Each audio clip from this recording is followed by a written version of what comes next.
Hello and welcome to GreenFleet Talks. My name is Kate Armitage and I'm delighted to be your host for our discussion today, and delighted to welcome Matt Hawkins, who is Head of Ireland and the UK for Flexis.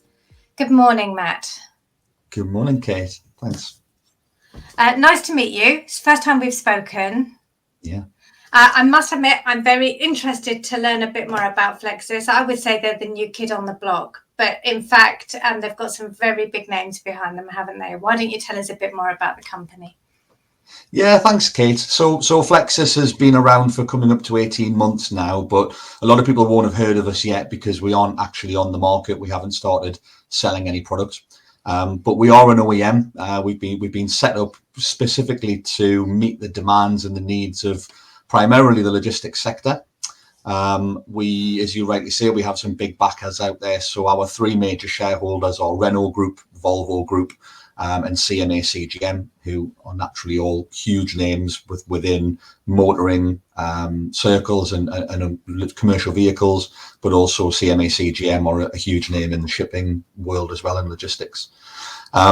We are bringing together all of that experience and all of those skills and all of that knowledge about the logistics sector, and really starting from the ground up to manufacture, design and manufacture fully electric commercial vehicles that will really change the game in terms of electrification of the commercial vehicle sector. We start manufacturing vans next year. Some people may have seen us at the CV show this year, where we had some mock-ups of our vehicles, and you can expect to see more and more presence from us and more noise from us over the course of the next 12 months as we move closer towards production. We have some really significant advantages over and above other startup OEMs that have kind of come and gone in the market over the last few years. Because of that backing and that shareholdership from those major companies, things like manufacturing, we have a huge advantage there because we can use contract manufacturing to build our vehicles in Renault's existing facility, which is in Saint-Divé in northern France. And that means that we don't have the pressure of needing to go and find $1 billion to spend on building a brand new manufacturing facility. And that's one of the huge challenges that any startup coming into the market would always face.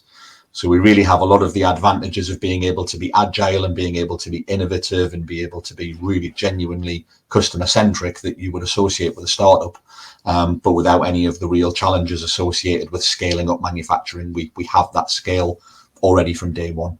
It sounds a bit like the best of both worlds, Matt, in that you've got that kind of ready to go supply chain, but you're not constrained by that conventional thinking and that legacy thinking, that you can really focus on the logistics market and the challenges that are there.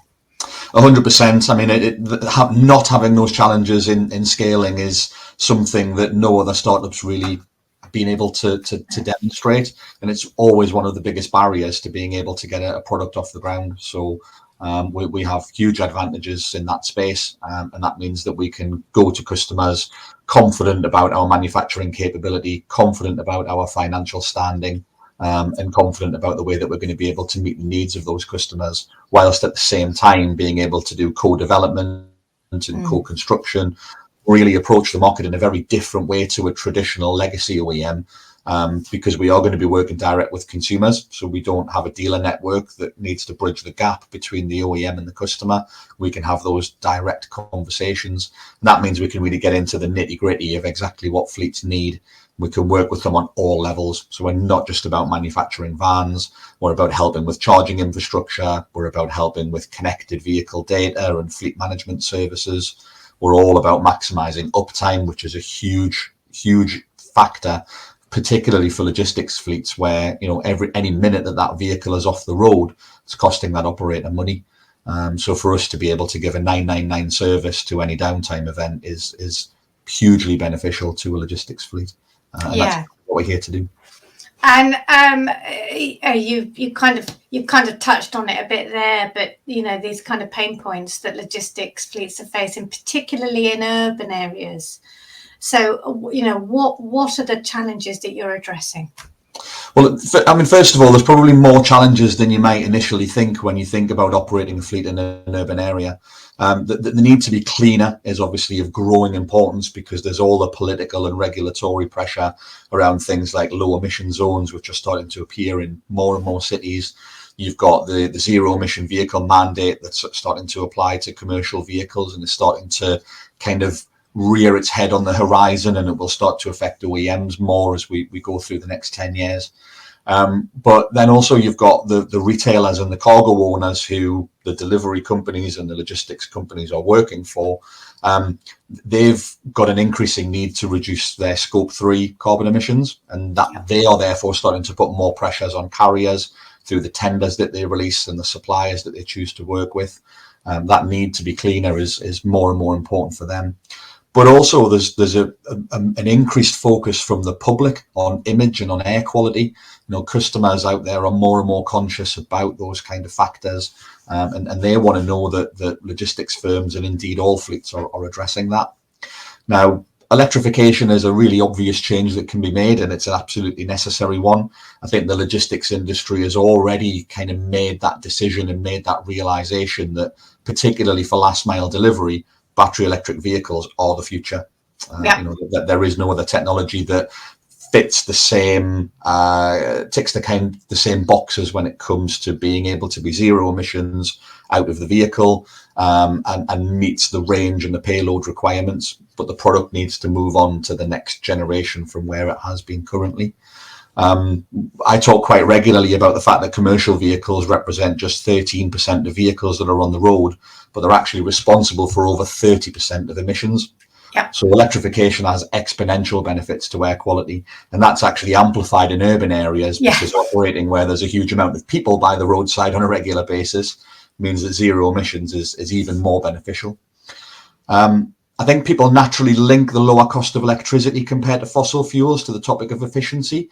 And of course, EVs are more economical to run, so there's a natural cost saving there. But there's lots of other less obvious contributors to efficiency. Things like vehicle maneuverability. Vans generally aren't designed to work in tight urban areas. They're designed as a one-size-fits-all box on wheels that will do the same job for a logistics operator as it will for a construction fleet or for somebody that's traveling up and down the motorway every day. So that leads to additional strains on drivers, which leads to an increased time per delivery drop that they do, and that makes the driver less efficient. It also creates higher risk of damage, so more damage to the vehicle is more expensive to repair, and potentially also safety concerns, because if drivers are handling a large vehicle that is difficult to get through streets, they're at much more risk of endangering the public. So all of those challenges kind of play into that topic of efficiency and being able to be a fleet being able to be run better.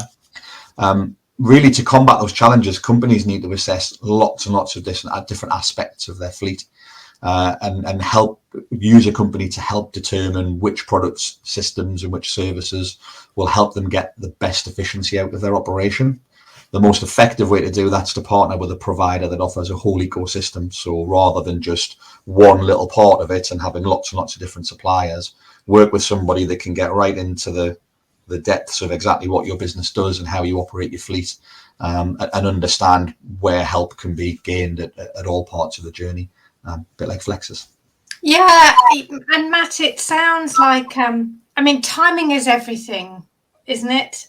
Because we have seen other van providers come and go, who have a vision to address these pain points, things like the turning circle, the accessibility, design from the ground up. But maybe the market is really ready for this now, and that acceptance of electrification. We've seen it on the passenger car side, although the van market is still struggling a little bit. We're kind of stagnating around the 8-9% of all UK van sales being electric. What's your hope and vision for Flexis within that context, and how's that gonna grow?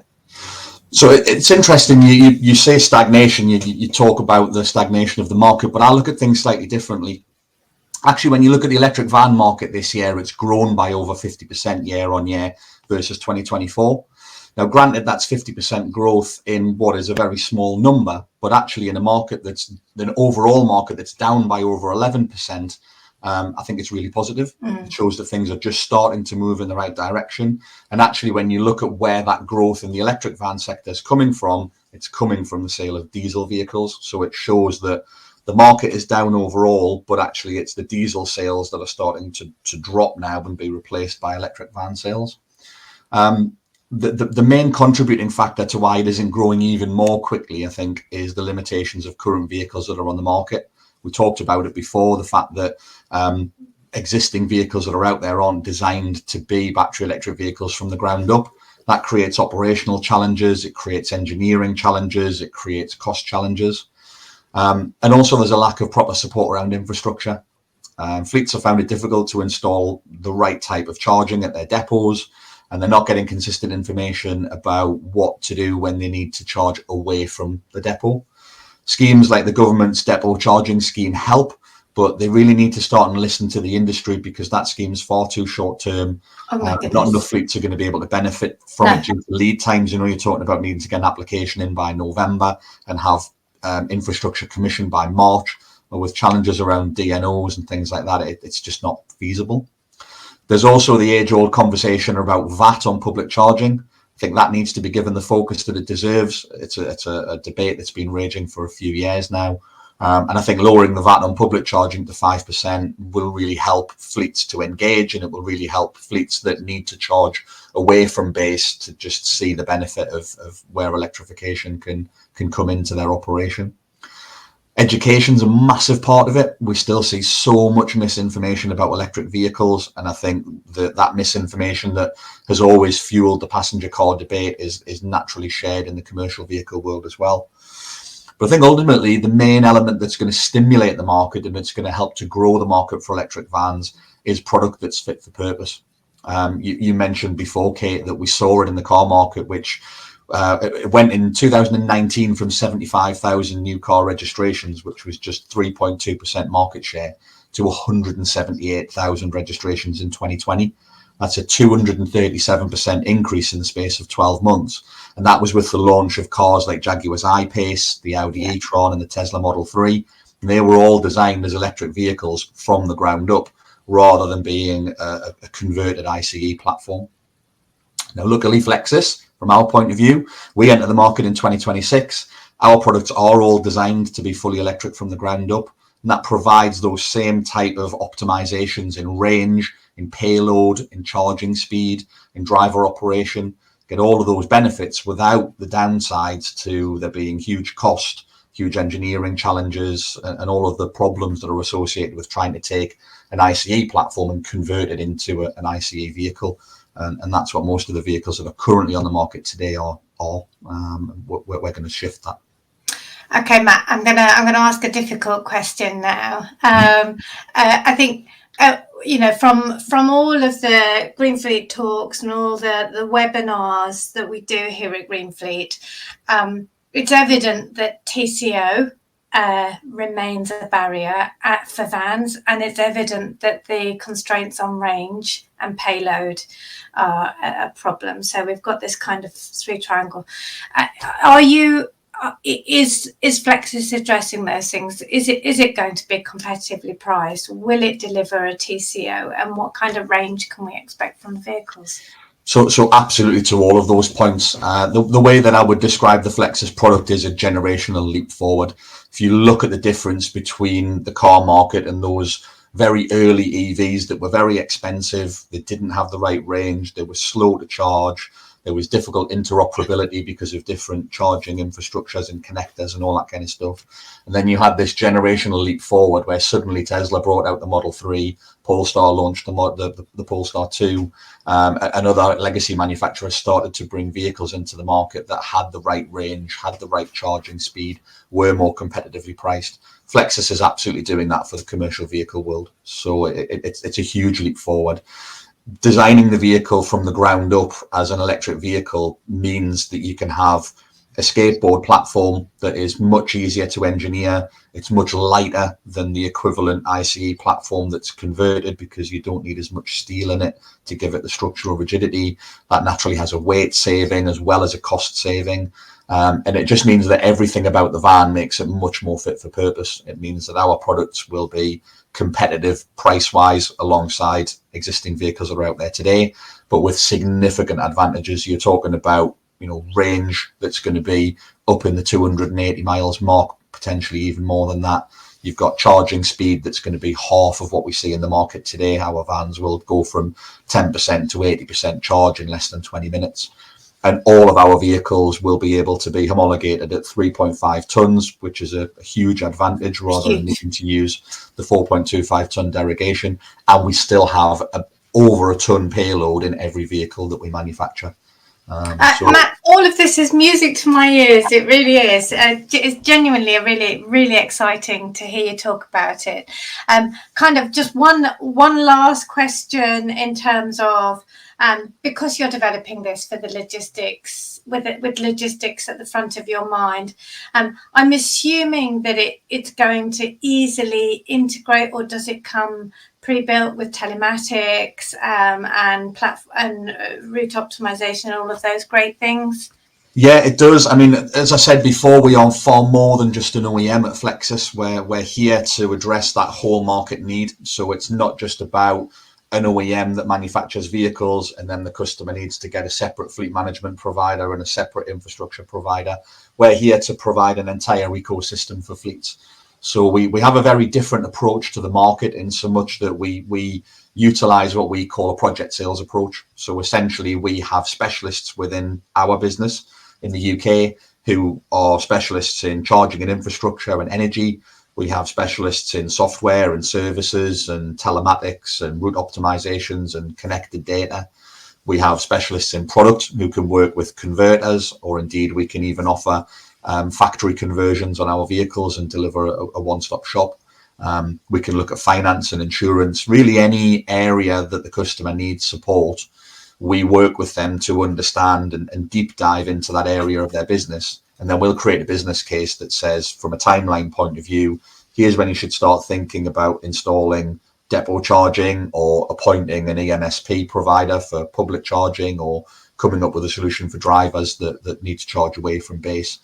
Here's at which point you need to start talking about the physical product, and here's where you need to start talking about the connected services, and we can build that all for the customer.